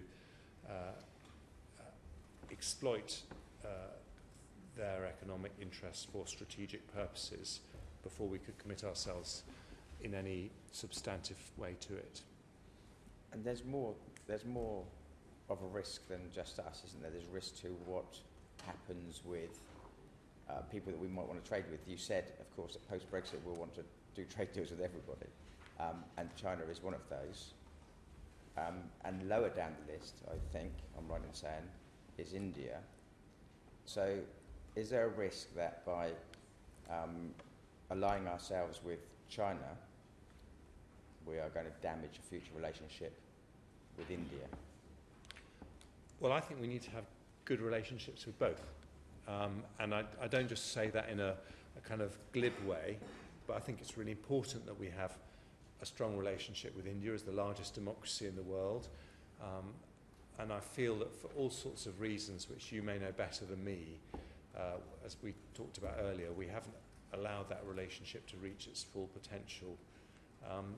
But I also think, given China's growing power in the world, and I don't think anyone can stop the rise of China or should want to stop the rise of China, we need to have very strong dialogue with China so that we can understand what their intentions are and how they intend to use the power that they are rapidly accumulating. It's interesting, isn't it?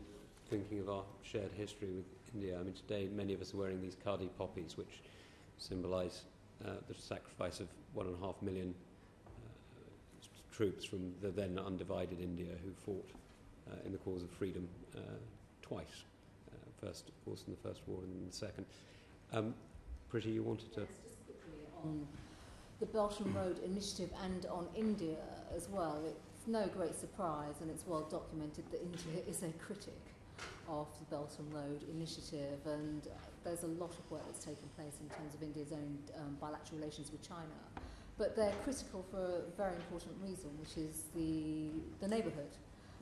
China is effectively going to be pumping billions of dollars into countries such as Pakistan and also to Bangladesh. And it may be premature of me to ask you this question. I know you haven't visited India yet, Foreign Secretary, but how do you think we can not quite square that circle with India, but actually, give India the reassurance vis-a-vis the fact that when it comes to both Pakistan and Bangladesh, not from your budget, but from the development budget, we also put in a lot of money into both of those countries, and whether or not, we are going to do more, not in terms of giving India money, but actually doing more on the bilateral relationship, which isn't just on trade. I agree. I mean, I always think the great potential, you're right, I haven't been to India. It's very much on my list. I hope to go either before the end of this year or early next year. But I always think the great potential with India is that when you sit down with members of the Indian government or members of the Indian establishment, you just feel that we have so many values in common. And you wonder why it is we don't do more together. And I think for various... Could it be because we don't give them enough visas for students, for a start? Well, I know that's an issue they do raise very, very consistently. But I think there are other things as well. And so I think that is one of the issues that we have to discuss. Now, one of the challenges with India is that they, for very understandable historic reasons, have a strong attachment to a policy of non-alignment. Of course. And we completely understand that, but it also makes it difficult to develop a more strategic relationship with them. So what I hope to do when I go to India and meet Foreign Minister Swaraj is to really understand what their worldview is, and whether they intend to follow China in becoming more active in every corner of the world, as would absolutely be their right as a big country and a great country with a growing economy. But I think I need to have those discussions first. On that point, can I very quickly ask about our relationship with Pakistan in this? Because, of course, the China-Pakistan Economic Corridor, which is seen by the Chinese as part of the Belt and Road Initiative, passes through disputed areas, as we know. How do you think we should be approaching this, given not just our historic and I hope, increasingly close relationship with India, but given the risk of worsening Indo-Pakistan tensions, and all of this at a time when, let's be honest, we're doing that statistical thing of reversion to mean, and we know that Western economies have only been dominant in the world for the last 200 or so years, and for the rest of human history, the Asian economies, either of the Indus Valley or the Chinese plains, have been the great dominant economic powerhouses. Well, from our European perspective,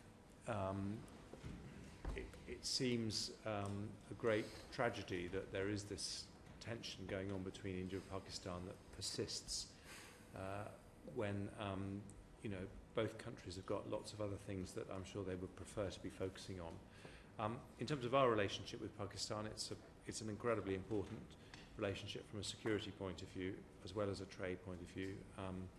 We wish the new government well in Pakistan. I think I met the new foreign minister when I was in New York, and we had an excellent discussion. But as I think you will know better than me, we had to tread carefully in that part of the world because of the colonial history and, very understandably their desire that we shouldn't in any way be seen to be heavy-handed.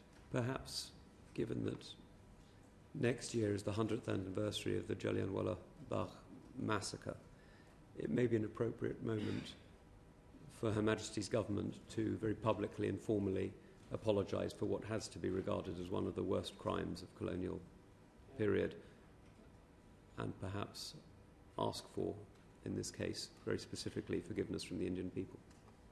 Well, that's a very profound thought, and let me reflect on that, but I can understand why that could be a potentially very significant gesture.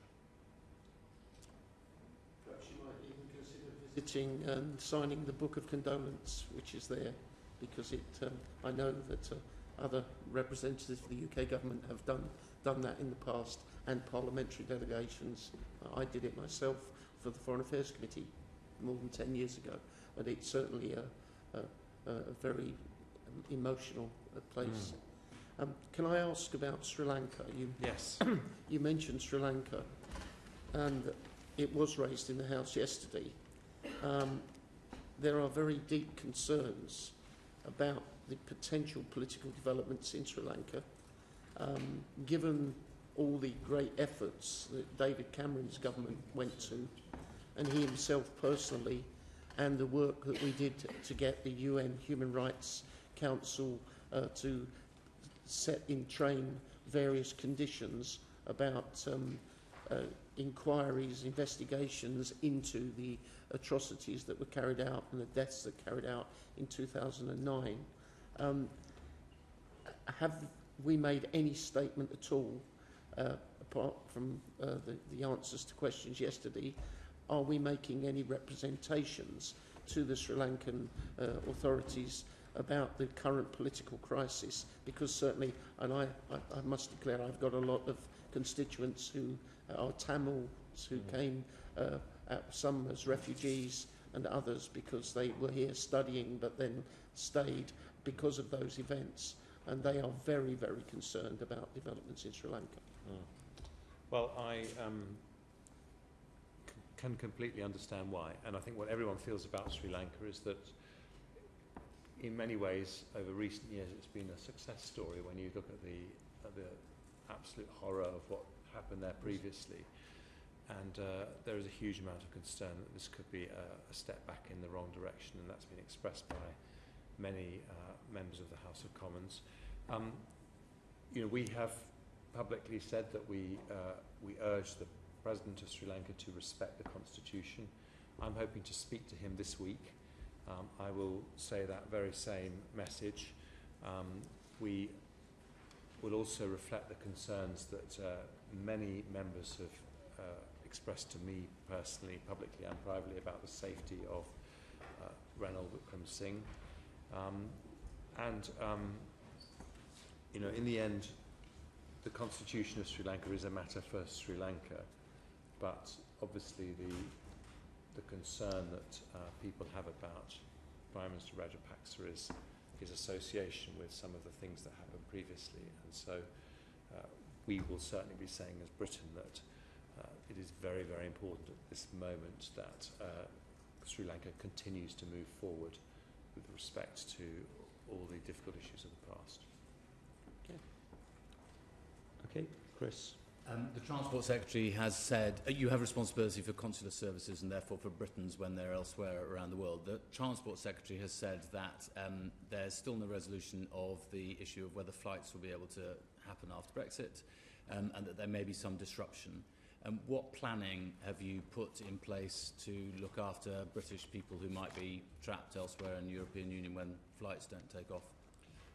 Well, we're very engaged in that process.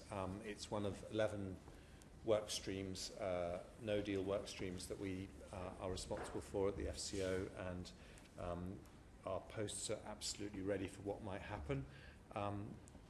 We have to be honest with the around 1 million Brits who are resident in the EU, that we can't give them answers to every single question now, because in the no-deal situation, which obviously we're working very hard to avoid and we don't think will happen, but in that situation, were it to happen, what would happen would be different in different countries, and so there's no one-size-fits-all answer to what would happen. We understand that people are worried, very much hoping that in the period between now and Christmas we can resolve all of this and get a deal that is good for business and consistent with the referendum result. But it's obviously a crucial stage. But I think the best way to answer your question is that everything we can do, we are doing. Just one question then, which I guess they're asking. Which passport queue do you think British citizens, when they arrive in France or Spain or Germany, will be using from April onwards? Well, I think that's a matter for EU countries, but I'm afraid I don't know the answer to that question, but it's a matter for EU countries. Right. Can I move on to Venezuela? Just obviously the situation in Venezuela is very disturbing. 2.5 million people maybe have now fled Venezuela because of the state of the economy and the corruption and all the problems there. How worried is the Foreign Office about how that's infecting other countries and the possibility of destabilising them in the region?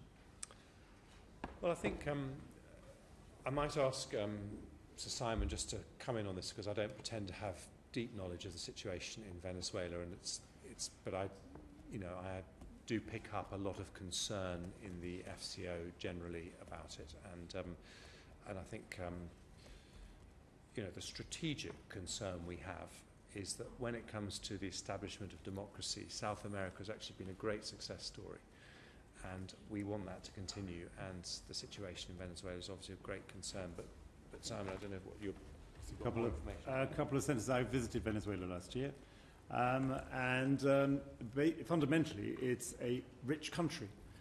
Has the world's largest oil reserves, but has an economy that has been systematically mismanaged by the last two presidents. So what the British Embassy is doing is keeping in touch with other elements in politics and society to keep other possibilities open, waiting for a better turn in politics in Venezuela. And there is a vibrant civil society in Venezuela, which we do think will grow again. But you are right, the short-term political prospects are bleak. Brazil? Don't bother. About Brazil, if I may, because obviously we've had the election there. And I think it follows Venezuela and some of the Central and Southern American countries that now seem to be going backwards ever so slightly. And I just wondered what the Foreign Office will do to engage with the new president of Brazil. Particularly, he has a very Trump-esque agenda, pulling out the Paris Agreement, shutting down the Environment Ministry, allowing development on the rainforests, etc., etc. How will you engage, and particularly around trade and expanding trade? Well, we will continue to advocate for British values, the things that all of us in this room believe in, irrespective of who the president is. You know, Brazil is a very important country. They have a democratically elected president. We have to respect that. We will engage with them. We don't agree with a number of the things that he said in an election campaign, but that doesn't mean that we won't work hard to have a constructive and positive relationship with Brazil, and trying to find areas that we can work closely with them. You know, what we are noticing, and I go back to the earlier comments about Venezuela, is, you know, my comments to last night, actually there was a huge dinner in the Foreign Office for all the ambassadors from South America, and you know, the point I made to all of them was that, you know, there is so much progress in South America, and in fact Britain hasn't exploited the potential of our historic relationships with South America nearly as much as we might have. But let's not go backwards on the progress that's been made on democracy, because that is one of the biggest achievements of all. Thank you. If we can come to global Britain. Can I ask about global Britain, Foreign Secretary? Is it still a term that is being used in the FCO? I don't want to repeat the question. Oh, global Britain, yes. Is it still a term that you're using? It is a term that we use, but my view is very much as you said in the report that you published, that it mustn't be a slogan, it mustn't be a branding exercise, it has to actually mean something. So in the speech that I'm giving this evening, I'm trying to flesh out what that means, and it's basically along the lines that we've talked about today, which is using our huge web of connections in the world to be a kind of invisible thread linking the democracies of the world and preparing us all for the challenges that I think we're going to face in the decades ahead. I think that's a potentially very interesting way of seeing it. If Global Britain is a shorthand for anything, Global Britain post-Brexit means it's a shorthand for a national strategy post-Brexit. And do you think that we have a national strategy post-Brexit?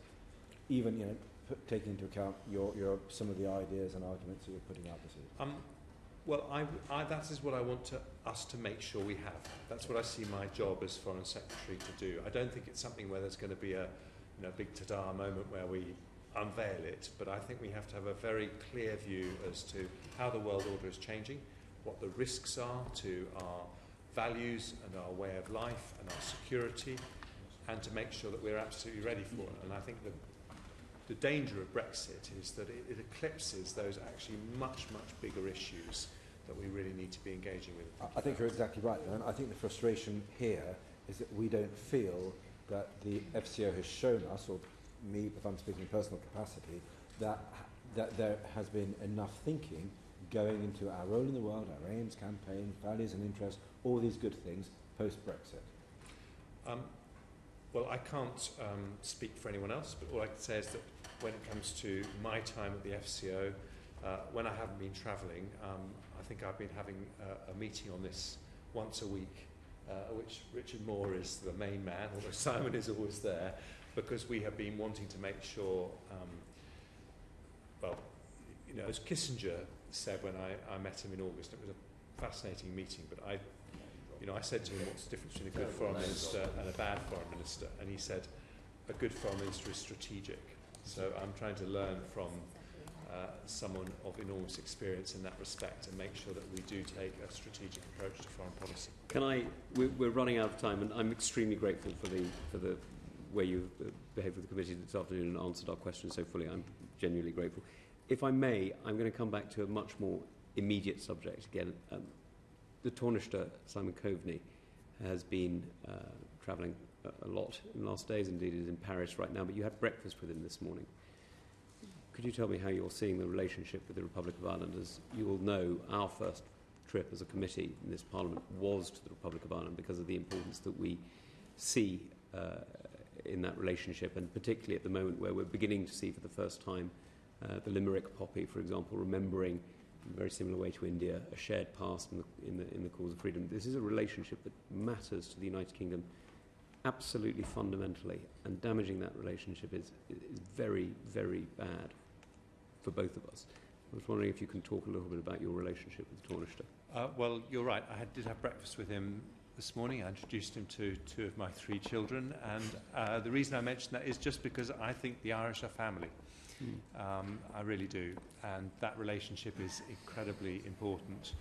And I think that given, you know, the backstop is one of probably the 2 remaining difficult issues in the Brexit negotiations, it's incredibly important that we take every opportunity to understand each other's positions, because I think that when it comes to the issues of Northern Ireland, we both want exactly the same thing. It was a very productive meeting. I mean, I've met him on a number of occasions now, but I think this is going to be one of those times where both countries need to remember how aligned our values fundamentally are. Indeed, the Irish are very much family. My father is Irish, so there you go. My mother's half Irish. Becoming Irish now as well, aren't they? Can I just, some very final questions, if I may. We went to Southampton with the committee. As you may be aware, we're doing what we're calling roadshows, where the committee is going around to listen to the opinions of people in different parts of our country about what people want from foreign policy, and more specifically from global Britain. There's a few questions, if I may, that I will ask you very specifically that we accepted on behalf of people there. The first is, what steps are you taking to counter President Trump's challenge to international norms?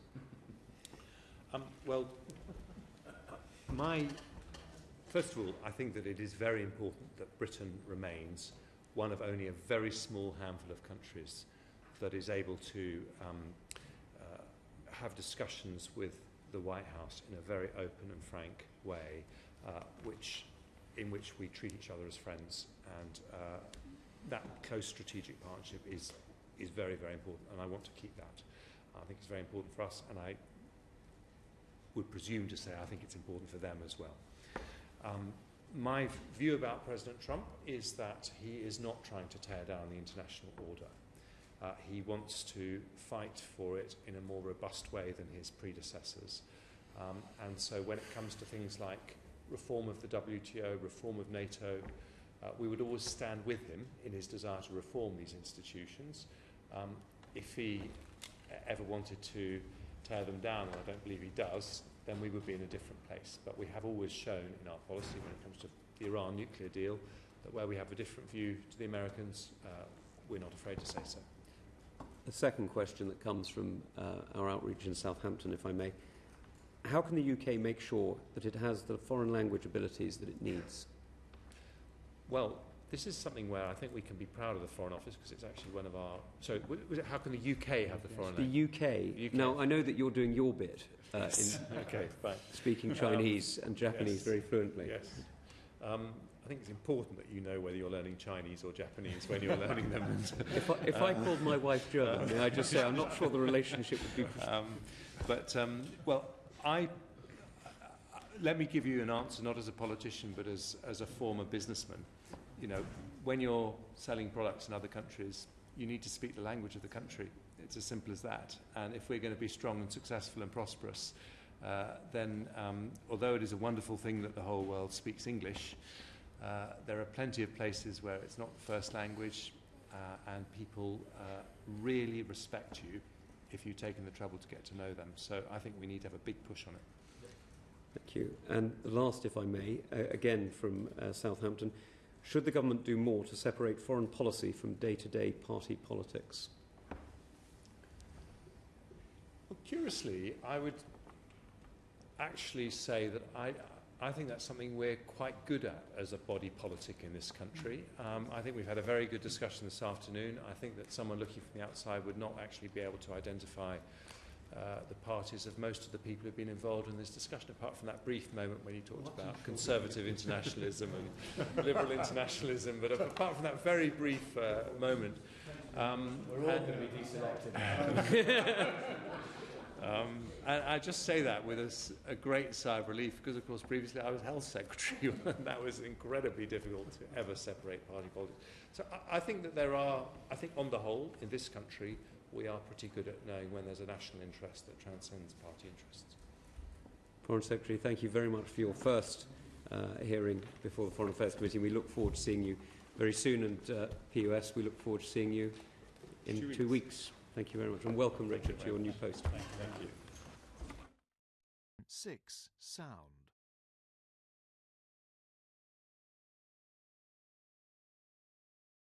The proceeding is currently suspended.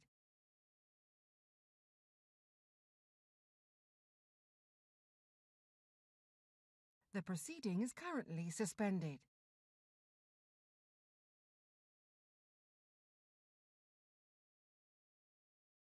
The proceeding is currently suspended.